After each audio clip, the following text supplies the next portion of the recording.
Hi Cancer, it's Raina. This is a video for 3 things that every Cancer sun sign should know for 2021. So I compiled this list because I thought it'd be interesting to look at things outside of the typical monthly transits that don't always get covered. And the first thing that I put down here is something that I have actually done a video on, which is about the influence of the eighth house in your life in 2021 in the form of Jupiter and Saturn both being in Aquarius. Now, for these types of readings on YouTube, these are general forecasts, if you will. So the dates that are given are going to be different depending on the degree of your sun sign. So I can't say that, oh, it's going to happen in this month and that month. But as I record this at the end of January, there is a whole bunch of energy in the sign of Aquarius, and it's going to increase in February when Venus goes into Aquarius, when there's a new moon in Aquarius. It's just Aquarius, Aquarius, Aquarius. And this is your eighth house. Now, I can't say what degree the eighth house in Aquarius begins for you. So that's where it gets a little bit tricky, but we'll just pretend that everybody's the same on YouTube. And in any case, sooner or later, you will experience this. And your spiritual life is really growing in 2021 because you have all of this Aquarius energy. Jupiter and Saturn will be in this house throughout the whole year, although Jupiter does go briefly into Pisces mid-year and then back into Aquarius, and at the very end of the year back into Pisces. And Saturn will be in this eighth house in 2022 as well. And like I said, we have this other Aquarius energy that's faster moving with the inner planets. And so at the beginning of the year, you have that going on. But that's not the only thing. So you have that, but you also have the 12th house, which in the universal chart is Pisces house. You have it in Gemini, the sign before you, and the North Node is transiting there, as is the eclipses, that's connected to eclipses. There's going to be a solar eclipse in Gemini on June 10th at 19 degrees of Gemini, and that's going to be in that 12th house. So these things are both happening at the same time, the 8th house and the 12th house for you. And so basically, if the North Node is in the transiting through your 12th house, it means that your South Node is transiting through your 6th house, which is the house of work, your daily routine, your health matters and things like that. This area is not meant to be neglected, but by the same token, your focus is meant to be more on the spiritual than the practical. And some people kind of misunderstand this, and they might not really, it can be misinterpreted is what I'm trying to say. Basically, when the South Node is transiting a particular house, that area is your comfort zone. And if you keep emphasizing that area, you are not going to have the opportunity to grow. And it's like hopping out in a sense, because you're being presented this new stimulation, opportunities that are connected with spiritual matters. And, so the person could just hide out with work and things that seem comforting because they're tangible. the 12th house is not tangible.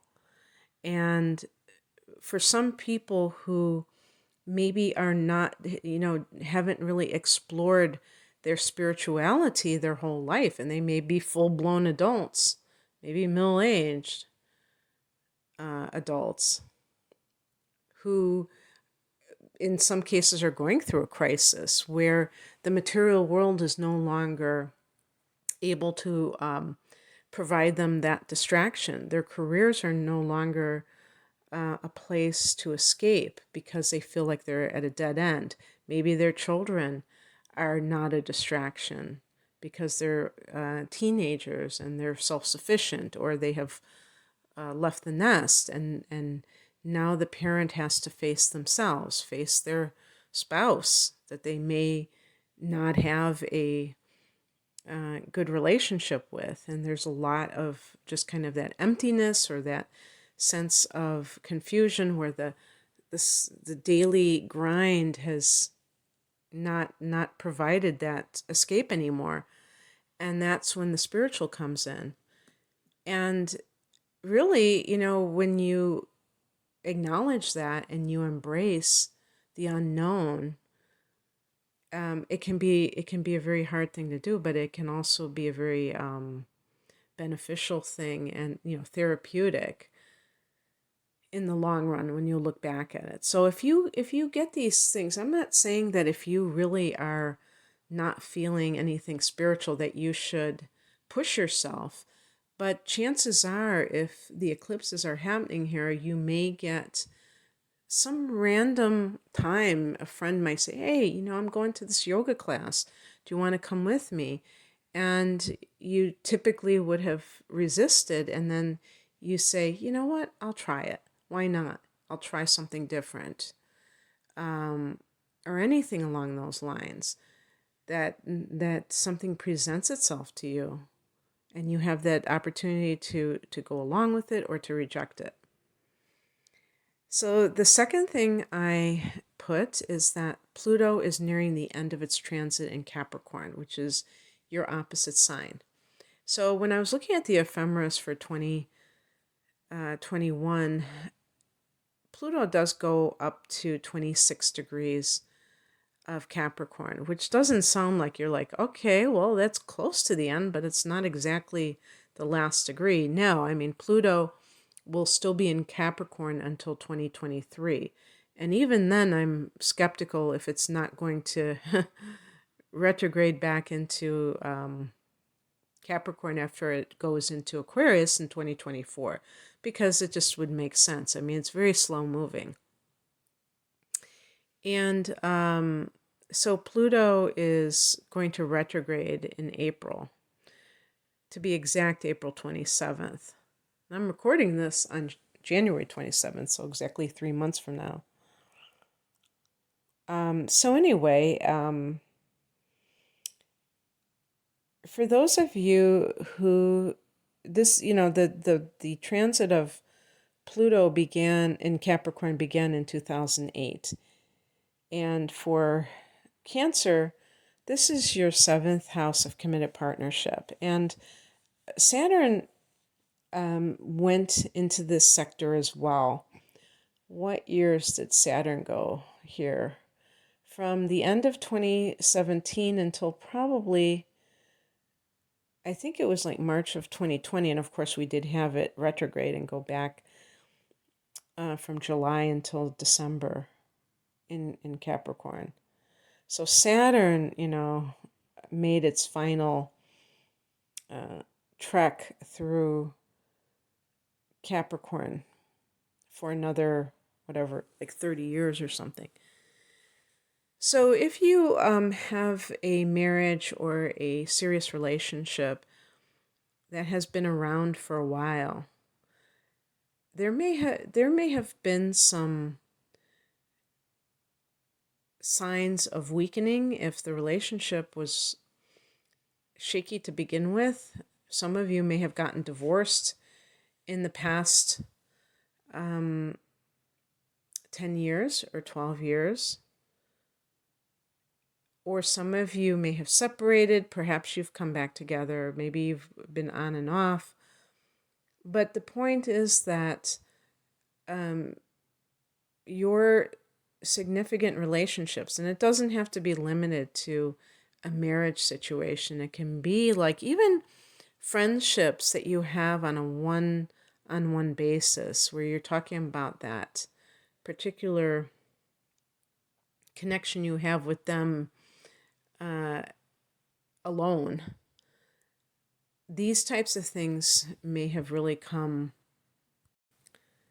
under scrutiny. They may have been tested. They may have gone through major transformation. And part of this is your attitude towards them.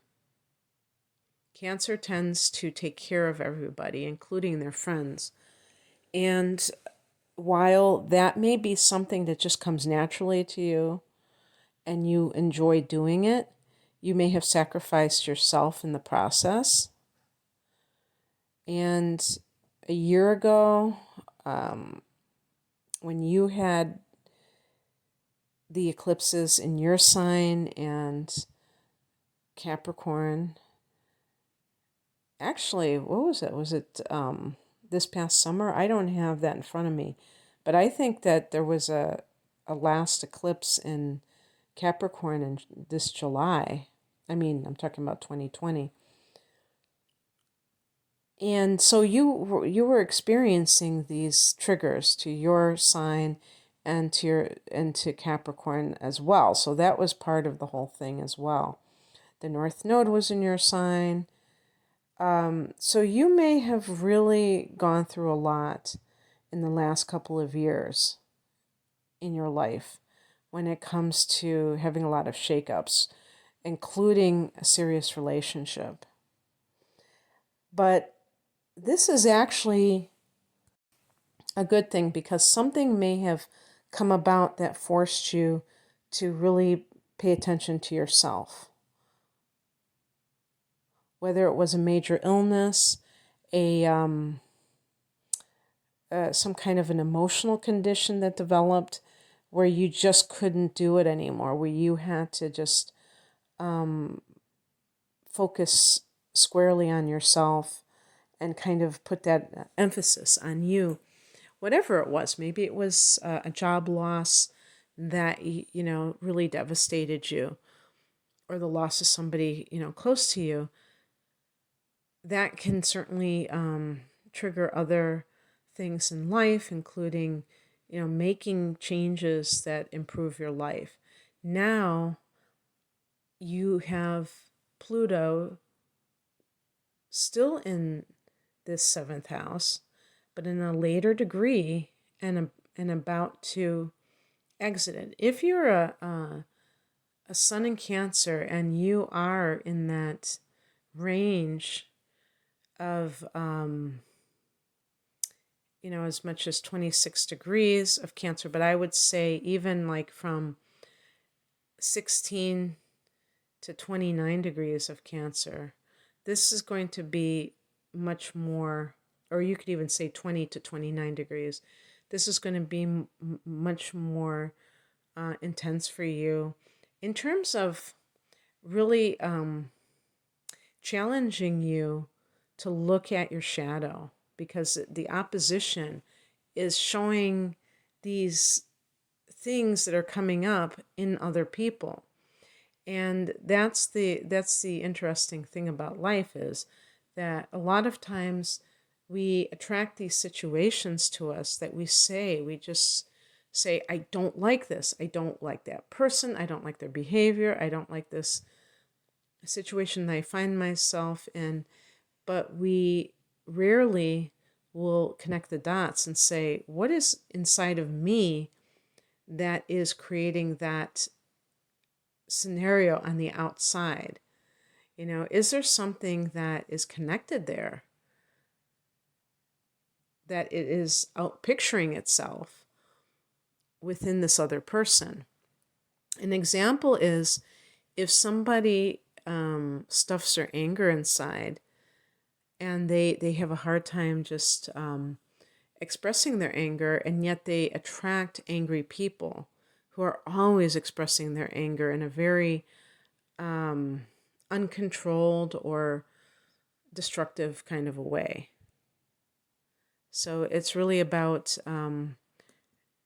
owning your shadow, seeing what, and that's Pluto is about the shadow, and being able to see how it has impacted your relationships, your close relationships as well. And the third thing is the new moon in Leo is on the Lionsgate portal day of 8/8 or August 8th at 16 degrees of Leo. That is pretty darn cool. So the Lionsgate portal happens every year when our sun forms a conjunction with Sirius. Sirius is a star, and it's called the brightest star. So, in any case, this is powerful for manifestation. The number 8 is connected to wealth. So we have a double 8 here. And so this is happening in your second house of earned income. So definitely, the fact that this is a new moon, so it's like that, planting seeds for that kind of manifestation on the material level for material gain. That should be a mystical experience for you, which is kind of funny. Mystical experience leading to possible material wealth. Okay, that's what I have for you, Cancer. I hope that you enjoyed this. If you'd like a private reading, the link is below. Thank you for listening. Take care. Bye.